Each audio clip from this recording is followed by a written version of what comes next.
Satu unit rumah warga di Desa Lamcok, Kecamatan Lunga, Aceh Besar rusak diterjang angin puting beliung.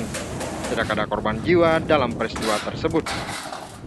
Peristiwa yang terjadi Sabtu siang mengakibatkan atap rumah porak-poranda diterjang angin. Sejumlah warga secara bergotong royong langsung memperbaiki rumah milik Marhaban. Puting beliung juga dilaporkan merusak sebuah rumah di kawasan Kayele, Kecamatan Simpang Siga, Kabupaten Aceh Besar. Sementara itu, hujan yang disertai angin kencang juga melanda kawasan Kabupaten Aceh Jaya, Kabupaten Aceh Timur, dan Aceh Singkil. Badan Meteorologi, Klimatologi, dan Geofisika BMKG Aceh merilis, angin kencang terjadi di wilayah Aceh sejak Juni hingga Agustus dengan kecepatan angin sekitar 32 knot atau setara 64 km per jam. Dari Aceh Besar, Mulyadi melaporkan untuk Aceh Video.